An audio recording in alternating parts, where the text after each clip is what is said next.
مساء العافية حبايب قلبي، يا رب يكون كله بخير وصحة وعافية. جيتكم اليوم مقطع كيك، أتمنى يعجبكم. طلب من عندي هواية خاصة على الفيس، البنات خطية هواية راسلوني، قلتهم راح أنزل لكم الطريقة.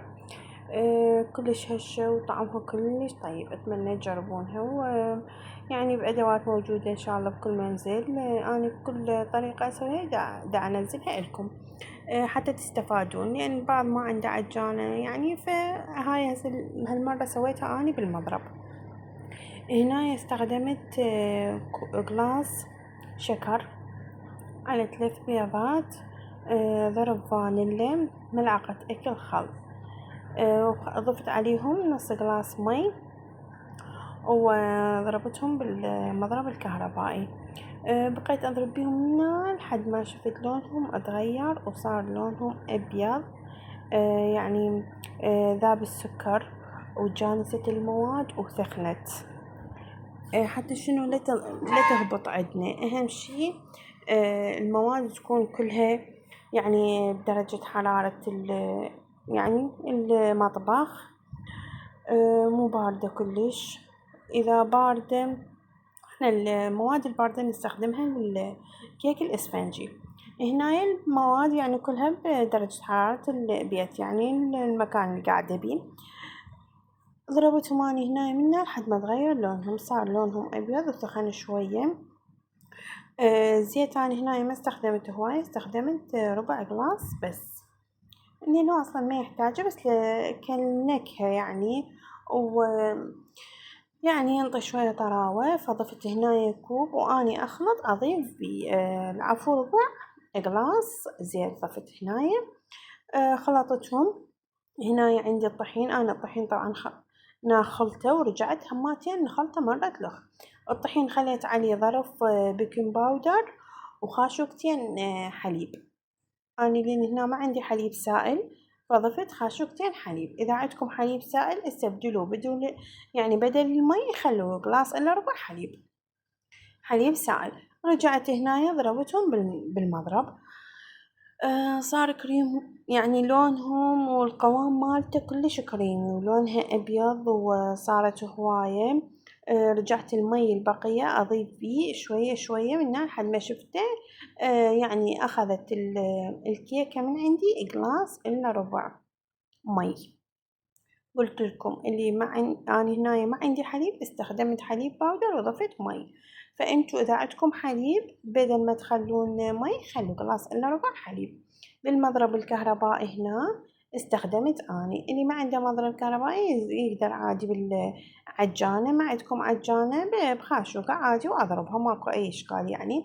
بس هي يعني طريقة عن طريقة أكيد تختلف وتعطي نتائج يعني مختلفة. أنا هنا سويتها بالجوز وكشمش ومبروش، فسويت نص بنص، لين عندي هنا بالبيت ما يحبونها كلها يعني. مو الأغلبية ياكل بيها مكسرات. فسويت نص، عزلت من الخليط خليته بكاسة نصه، والنص الآخر ضفت عليه الجوز والكشمش والمبروش. انتوا اذا تحبون خلوا، اذا ما تحبون سووها عادي يعني بس سادة، او تضيفون عليها شوية كاكاو بعد انتوا بكيفكم. ما خففت يعني، انا من ضفت المكسرات على الخليط اللخ بعد ما خليت لا مي ولا شي، فقط اكتفيت بس خليتهم.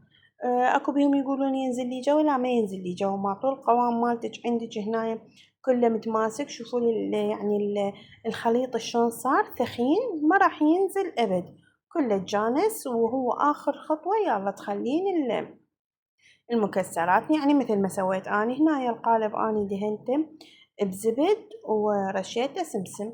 تقدرون ترشونه كاكاو اللي يعجبك، كاكاو خام، او تسوونه براشي، او تدهنونه عادي بزيت ورشة طحين وتنكتونه وترجعون تخلون الخليط اللي يعجبكم. احنا هنا يعني يحبون طعمها بالسمسم فسويتها هيجي.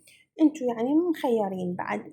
اكو يقولون كيكة تنزل، مستحيل تنزل الكيكة، لا تقولوا لي من الفرن نفتحه او لا، ماكو اي اشكال. اني لو شايفين هاي الكيكة شلون شلعت قلبي، عندي الفرن كل ساعة يطفى، كل ساعة يطفى، وارجع افتح الفرن وارجع اشغلها، ابد ما هبط ولا تغير لونها، بالعكس صارت تخبل. بس هي شنو، تعتمد على المواد مالتك، على البيكنج باودر مالتك. البيكنج باودر مالتك تستخدمين ظرف واحد فقط، لا تكثرون هواية، وفانيلا ظرف، وملعقة خل، كلش كافية هاي المواد. ما يحتاج تخلون ظرفين وثلاثة، لا لا ما يحتاج. أهم شي الخليط يكون عندك لا متماسك كلش ولا سائل، يعني حتى شنو، حتى لا تهبط، لأن إذا صارت بيها سوائل هواية راح تهبط. هاي أهم. وبعد انتو اكيد تعرفون كلكم معدلات ان شاء الله، بس حبيت اوضح لكم. شوفوا لي هنا بعد ما طلعت صارت تخبل، خاصة بطنها وهشاشتها وطعمها كلش طيب، وموادها ان شاء الله يعني موجودة عندكم بكل بيت. انا قلت لكم المكسرات اللي ما عاجبه، اللي ما عنده متوفرة عنده، عادي يقدر يستغني عنها، ماكو اي اشكال. بس حبيت افيدكم، وحبيت تجربونها إن شاء الله وتنطوني آراءكم. يعني طلعت والله فد شي كلش طيبة. أتمنى حبايب قلبي تستفادون من الفيديو، أتمنى عجبتكم الطريقة، وأتمنى تعجبكم وتجربونها، أشوف تجاربكم. لهنا حبايب قلبي أترككم في أمان الله وحفظه، مع ألف سلامة.